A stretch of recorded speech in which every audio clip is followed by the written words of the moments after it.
Hello, YouTube. Sweet. Looks like we are officially live. There we go. Feed's coming through. Okay. So, guys, first off, we always start off this way. If our YouTube channel in any way, shape, or form has provided any value to you guys, we'd love to earn your subscription. Okay. We're going to go through today's live, and I'll be talking on kind of a couple of topics that I've really been kind of developing in my mind as kind of a mind map for how to improve your coaching business. But what I want to do is just provide as much value as possible. That's what we're trying to do each and every week on these lives, each and every week inside of our videos and our shorts. And so if we've done that in any way to help you out, we would love to earn your subscription. So hit that notification bell and join our little world. We're going up each and every week. So it's been really cool to see.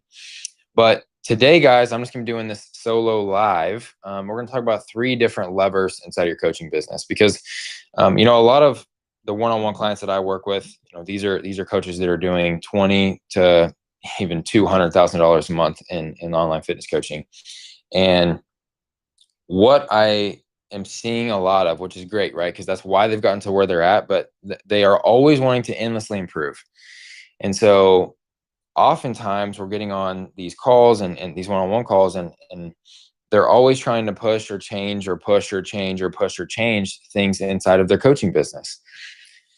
And what I want to kind of talk about is the fact that you need to be doing that. You have to have a certain level of that, and you have to have a certain level of that just crazy entrepreneur that always wants to be shooting for that perfect business. You need to understand that there is no such thing as a perfect business. You can try to get as close as possible, but there's really 3 levers, okay, that we can pull or alter inside of your coaching business. Okay, lever 1 is acquisition, lever 2 is sales, and lever 3 is retention. Okay, you're essentially pulling these levers in different ways, but I need you to understand first, we're going to back up to like 5th to 7th grade science, and we're going to understand, what is a science experiment, how to run a good science experiment, because we're changing a lot of things all at once. And if we back up to what we learned back in 5th grade or 7th grade science, right? Running a science experiment, you have to form a hypothesis first, okay? But you can only change one thing, because your hypothesis can't be, if I change X, Y, Z, A, B, and C, I should get, this result. It can't be that. Your hypothesis is always, if I change this variable, I should get this result. So with that in mind now, and understanding just the basis of any type of experiment that you could possibly run, you need to understand that you have to look at changing things inside of your business under the same guise, essentially. So if we're going to try and change something, right, and to get a desired result in your business, you need to change one thing so that we can figure out how that one thing affected the desired outcome. And then we can make informed decisions based on that data to change another thing, or maybe change that thing further and continue down that path. A lot of coaches will come and they'll want to change this, and this to try to get this desired result. And then something changes with that result, whether it's good or bad, but we have no idea what the correlation was back to this initial, thing that was changed, right? This initial lever that was pulled. So first off, understand, if you are above that 15 to 20K a month mark, you need to be a little more calculated in how you're going to be changing the levers inside of your business. All right. Now, like I mentioned, there's 3 levers. There's acquisition, there's sales, and there's retention. Okay. You also don't want to be pulling multiple levers at once. So just like you don't want to go into your acquisition lever and then change your lead magnets and your follow-up flows and the opt-in pages all at once and try to see if that changes anything, you don't want to be pulling something in acquisition, something in sales, and something in retention all at the same time, because that's not going to give you accurate data either. So we have these 3 levers. We have acquisition, we have sales, we have retention. Inside of the acquisition lever, the things that you might end up changing are number of leads, right? You might shoot for a different number of leads. That might be your KPI, and really that's a better way to describe it. That might be your KPI for success on the acquisition side. It could be number of leads, it could be number of applications, it could be number of page views, number of followers on your social media accounts.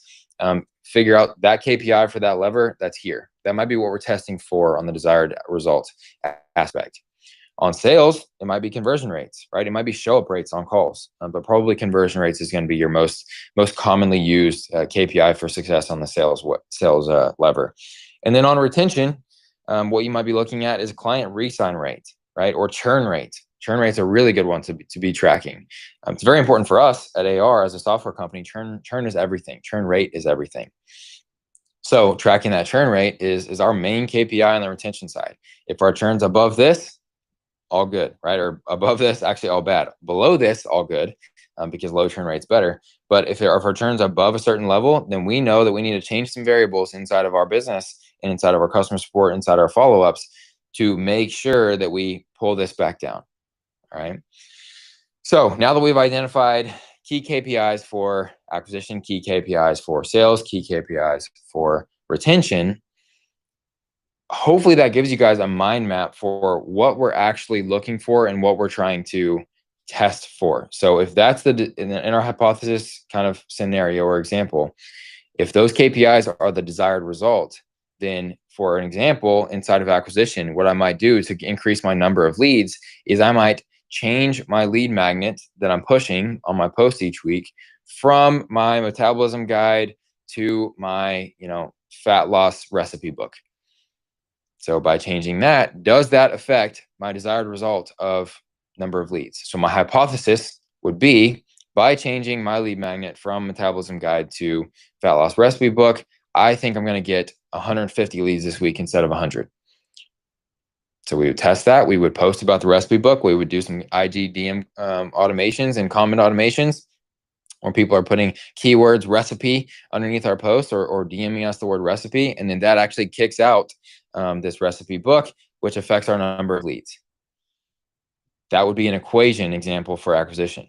For the sales side of things, something that you might test out is our show up rate is low on calls. I want to increase my show up rate on my sales calls. So what I do is I go through my sales call reminders and I change the follow-ups leading up to a sales call to include maybe a pre-call video that warms the person up. And I'm maybe changing some of the language to make it sound more like me, right? I typically say yo to everybody that comes through my flow, so it says hey in the flow, right? So maybe I change that to yo and I just make it a little bit more conversational. So by changing this variable of the follow-up flow and the sales call confirmations and reminders flow, that ultimately takes those follow-ups and makes them sound a little bit more like me. And I believe that if I change my follow-up sequence, reminding people to jump on the call, then I'm going to get from a 40% show up rate to a 70% show up rate. And then we test that, we see where that KPI comes in, and we iterate from there. Hopefully that's making sense and kind of tracking. And feel free to drop in the chat if it is. Hopefully that's making sense and kind of tracking with why we don't want to test multiple variables. Because for the show up rate, I could test the pre-call video, and then I could add maybe a pre-call form over here, and then I could add another follow-up flow that kind of goes in between the two that sends out a confirmation text, makes them confirm, and if they don't confirm, it sends them this other text, and then it cancels their call if they don't answer something on a form. I could add a bunch of stuff, right? But if my show-up rate changes, I don't know if it was all these things over here or all these things over here. So by testing just the follow-ups, I'll know, does that affect my show-up rate? Now you have to have a good sample size of data, and that's the reason that these types of things are important with coaches, especially 20K and above, is because they might have enough volume coming through to test and understand that this is a helpful kind of setup, right? So if you have 100 people come through, you have a good little data set to understand if that's working. If you have 2 people come through, that's not really enough data to understand if that's an average. Then one last example on the retention side of things, you might test the variable. A very common one is like retention rate, how many times people re-sign, right? It might be your KPI that you're testing for. And what we might test as our variable is, when do we pitch the re-sign? So instead of pitching it 1 week before their plan's supposed to end, why don't we pitch 3 weeks in or 8 weeks into the actual plan starting? Or why don't we pitch right after their first big win? That's what we like to do, is pitch right after their first big win. We actually push for somebody to sign up and extend with us, because it's like, hey, that's awesome. I'm so glad you got that compliment at work. What I've been thinking about is we are seeing such great progress. I think with an extra 6 months, if we push this to a year instead of just 6 months, I think we can get so much, like we could really get to where you want to go, and we could stay there. Like we can make that your new normal. What do you think about doing that? And then somebody might re-sign early on. So you might test when you're actually pitching for that re-sign, because what we typically find is if you pitch 1 week left on their plan, then somebody has already kind of mentally checked out. They're like, oh, I've only got one more week and then I'm free, right? And I'm going to go do this on my own. So they've already kind of made the decision that they're now about to be spun off on their own. So if you pitch a little bit earlier, a lot of times it just works better. So hopefully that all makes sense, guys. I know this was kind of a quicker live, and I know it's just me today, but hopefully that's valuable.